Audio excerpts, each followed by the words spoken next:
Karthi Chidambaram. We have some more breaking news coming in. The Canadian Prime Minister has blamed the Indian government for sabotaging his India trip. Canadian Prime Minister Justin Trudeau inside the Canadian Parliament has backed a senior Canadian government official who suggested that factions within the Indian government were involved in sabotaging Trudeau's visit to India last week. This is in context to the visa granted to Khalistani terrorist Jaspal Atwal. We have Republic TV's associate editor Aditya Rajkot joining us for more. Aditya, shocking news coming in. Trudeau is blaming the Indian government for his India trip, which turned out to be a fiasco. Absolutely. These are shocking details that are emerging. What we do understand as of now is that Justin Trudeau inside the parliament has spoken, responding to the opposition, clearly backing that particular official of the Prime Minister's office who had earlier indicated that perhaps there were factions within the Indian government who were involved in sabotaging the trip of Justin Trudeau to India.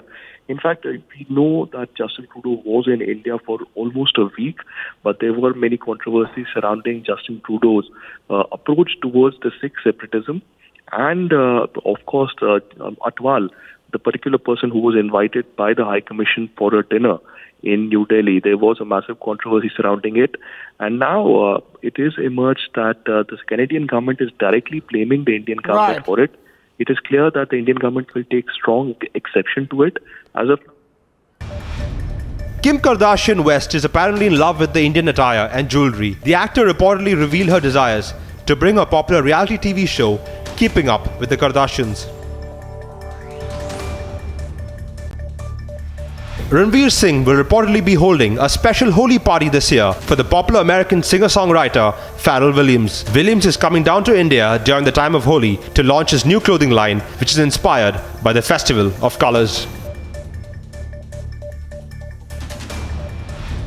Former Australian legend Shane Warne and the national airline Qantas has had quite a bit of history in the past. It is important to note that Warne's history with Qantas goes back to 2012 when he had complained about not being able to go home after his flight got cancelled. The Enforcement Directorate is set to move a non-bailable warrant against Nirav Modi and his uncle Mehul Choksi at a CBI court in New Delhi. The agency has summoned the duo for questioning while lawyer Vijay Agarwal will present Nirav. Hundreds of Muslim women are set to protest against the Triple Talaq bill, claiming that it is not for their empowerment. A protest is scheduled to take place in Jaipur against the legislation.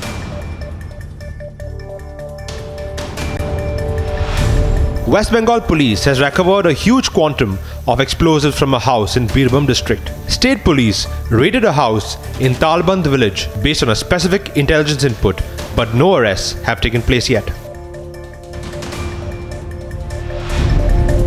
The BJP has called all its chief ministers to Delhi for a two-day strategy meet with an eye on the 2019 elections. Meanwhile, Amit Shah has also asked BJP-ruled states to set up committees to work on the One State, One Election campaign.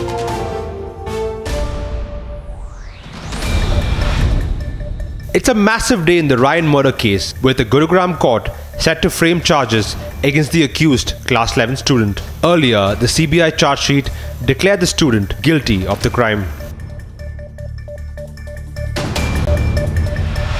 And the results of the Madhya Pradesh bypolls will be declared today, with the outcome seen as an indicator of the mood in the region ahead of the state elections later this year. The two constituencies of Mungauli and Kolaras witnessed high polling as the Congress takes on the ruling BJP.